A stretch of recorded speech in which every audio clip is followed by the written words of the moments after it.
So, ever wondered what would happen if, like, a hurricane went head-to-head with some kind of deep-sea monster? Okay, I'm intrigued. Yeah, right. It's like we're talking total Clash of the Titans here. Today's deep dive, we're looking at Hurricane Milton, the one that really tore things up back in '03, and pitting it against, well, the Bloop. Ah, the Bloop.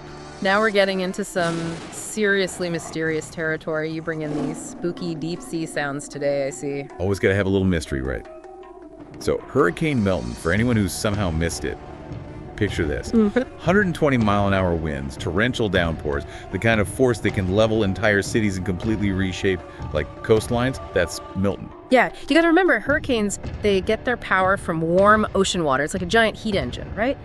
So on the surface, that power is just devastating. But as you go deeper underwater, that impact, it diminishes, like, rapidly, and even more so the deeper you go. Right, so it's like his power kind of fades out the further down you go. Right. Okay, that's Hurricane Milton, the surface destroyer. Now, enter the Bloop.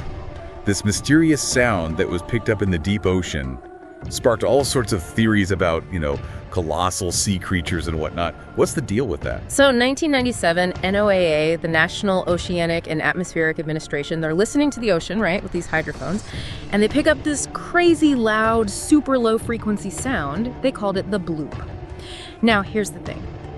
It was way louder than anything they knew any animal could produce. So naturally, people started speculating. Like, what could make a sound that big underwater? Exactly. Some folks thought, oh, maybe it's ice shelves collapsing, massive events like that. But then others, well, they went straight to the more exciting possibility. Giant sea monsters. I knew it! You said it, not me. But hey, a mystery like that, it captures the imagination, right? Absolutely.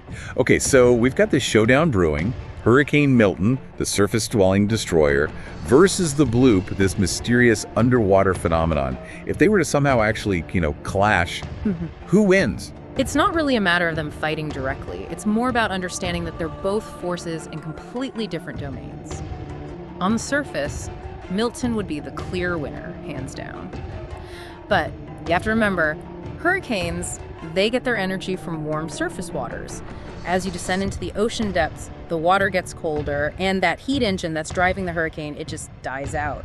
There's also no wind shear at those depths to maintain its structure. So by the time you get a few hundred feet down, Milton's impact is pretty insignificant. Right, so it's like two boxers from different weight classes, totally different fighting styles, totally different environments.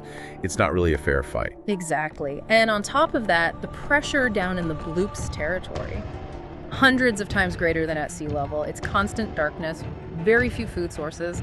Anything that survives down there has to be incredibly tough. Yeah, and we don't even know for sure if the Bloop is a creature.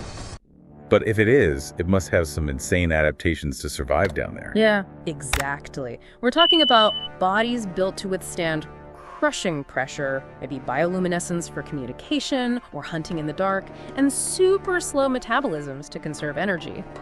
Down in that environment, Milton's fury would feel like a gentle breeze. Wow, so this epic battle we've been imagining, Yeah. it's basically a tie. In a way, yeah. Milton would keep doing its thing up top, messing with weather patterns, affecting coastlines, all that.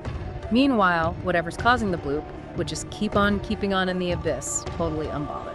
So what I'm hearing is the real takeaway here is just how vast and mysterious our oceans really are.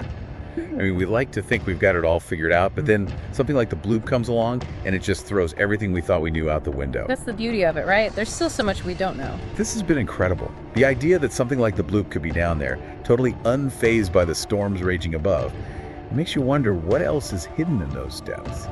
What other adaptations have creatures evolved to survive those kinds of extreme environments? It boggles the mind. There could be creatures down there that are bigger than a blue whale. Or maybe creatures that communicate using electricity, or even creatures that can live for hundreds of years. We just don't know, and that's what makes it so exciting. And a little terrifying, to be honest. It makes you realize just how small we are in the grand scheme of things. I wouldn't have it any other way. That's our deep dive for today. Thanks for having me. Thanks for listening. Until next time.